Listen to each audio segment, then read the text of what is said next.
ಹತ್ತಿ ಬೆಲೆ check post ಏನು ಕರ್ನಾಟಕ ರಾಜ್ಯದಲ್ಲಿ ಒಂದು 5 ಡಿವಿಷನ್ ಇದಾವೆ. ಈ ತರ ಚೆಕ್ ಪೋಸ್ಟ್ಗಳು ಬೆಂಗಳೂರು, ಶಿವಮೊಗ್ಗ, ಮೈಸೂರು, ಇನ್ನೊಂದು ಯಾವ್ದು ಬಿಜಾಪುರ, ಬೆಳಗಾಮು. ಇವತ್ತು ಲಕ್ಷಾಂತರ ಕೋಟ್ಯಾಂತರ ರೂಪಾಯಿಗಳು ಹಣ ಇಲ್ಲಿ ಏನು ಬ್ಲಾಕ್ ಮನಿ ಇಲ್ಲಿ ಕ್ರಿಯೇಟ್ ಆಗ್ತಾ ಇದೆ. ಒಂದಷ್ಟು ಜನ ಇಲ್ಲಿ ದಂಧೆ ನಡೆಸ್ತಾ ಇದ್ದಾರೆ. ಇಲ್ಲಿನ ಲಾರಿ ಡ್ರೈವರ್ಗಳು ನಮ್ಮ ಗಮನಕ್ಕೆ ತಗೊಂಡ್ಬಂದಿದ್ರು. ಸೊ ಹಾಗಾಗಿ ಕೆಲವರು 10 ಜನ ಲಾರಿ ಡ್ರೈವರ್ಗಳು ಇದ್ದಾರೆ. ನಾವು ಇವತ್ತು ಲಾರಿ ಡ್ರೈವರ್ ರೀತಿಯಲ್ಲಿ ಇಲ್ಲಿ ಬಂದಾಗ ಇಲ್ಲೊಬ್ಬ ಕುತ್ಕೊಂಡಿದ್ದ, ಅವ್ನು ಕೇಳ್ತಾನೆ 500 ರೂಪಾಯಿ ಕೊಡು ಅಂತ. ನಾನು ಅವನಿಗೆ 300 ರೂಪಾಯಿ ಕೊಟ್ರೆ, ಇಲ್ಲ 300 ರೂಪಾಯಿ ಬೇಡ, 300 ರೂಪಾಯಿ ಇಲ್ಲ 500 ರೂಪಾಯಿ ಕೊಡು ಅಂತ ಹೇಳಿದ್ರೆ, ರೆಸಿಪ್ಟ್ ಕೊಡು ಅಂತ ಹೇಳಿದಕ್ಕೆ ರೆಸಿಪ್ಟ್ ಇಲ್ಲ, 300 ರೂಪಾಯಿ ರೆಸಿಪ್ಟ್ ಬರ್ತೇನೋ 500 ರೂಪಾಯಿ ರೆಸಿಪ್ಟ್ ಬರುತ್ತೆ. ಇಲ್ಲೊಬ್ರು ಯೋಗೇಶ್ ನೋಡಿ, ಅವರು RTO ಇನ್ಸ್ಪೆಕ್ಟರ್ ಅಂತೆ.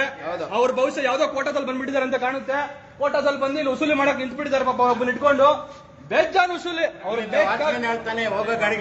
ನಮ್ಗೆ ಲಾಕ್ ಮಾಡ್ಕೊಂಡ್ರಲ್ಲ, ನಮ್ಗೆ ಲಿಟ್ರಲಿ ಡೋರ್ ನ ಲಾಕ್ ಮಾಡ್ಕೊಂಡು ಬಂದಿಸಿ ಲಾಕ್ ಮಾಡುವಂತ ಹೆಣ್ಮಕ್ಳು ಎಲ್ಲಿ ಪೊಲೀಸ್ ಹೆಣ್ಮಕ್ಳು ಬಂದ್ಬಿಟ್ಟು ನಮ್ಮನ್ನ ಲಾಕ್ ಮಾಡ್ಕೊಂಡು ಒಬ್ಬರು ಬಂದ್ರೆ ಜಡ್ಕೊಡೋದೇ ಬಿಡೋದೆ. ಕಂಟಿನ್ಯೂ ಮಾಡ್ತಿರಲ್ಲ ಇದನ್ನೇ. ಇವತ್ತು ನೋಡ್ಬೇಕು ರಾಜ್ಯ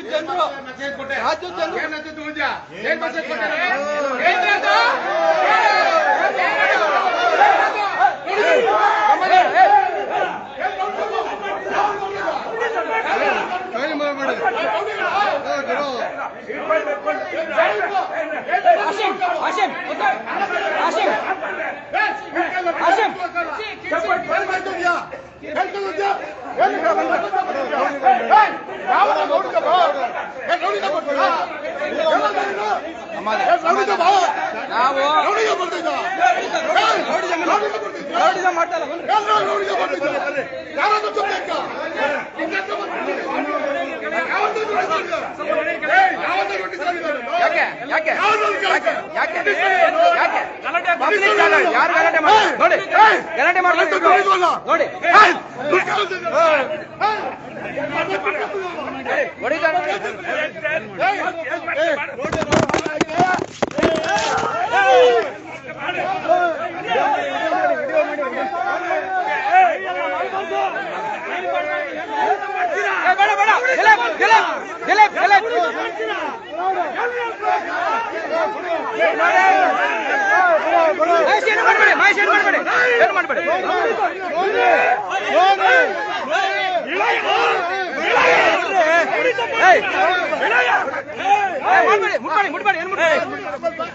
ಕ್ಯಾಮ್ರಾ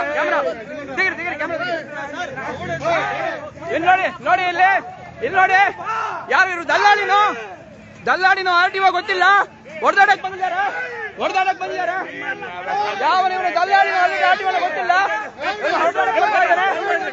ಹೊಡೆದಾಡಕ್ ಬರ್ತಾ ಇದ್ದಾನೆ ಬಂಧುಗಳೇ. ನೋಡಿ ಯಾವ ಭಾಷೆಗಳನ್ನು ಉಪಯೋಗಿಸ್ತಾ ಇದ್ದಾರೆ. ಬನ್ನಿ ಮಹೇಶ್ ಬನ್ನಿ, ಇವ್ರು ಬಂಡವಾಳ ಗೊತ್ತಾಗಿದೆ ಇವಾಗ.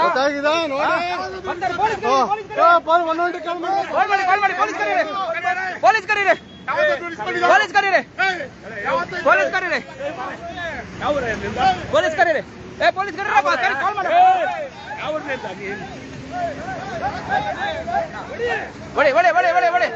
ಹೊಡಿಯಪ್ಪ ನೀನು, ನಾವು ಹೊಡ್ಕೊಳಕ್ ಹಿಡಿದೀವಿ. ಹೊಡೆ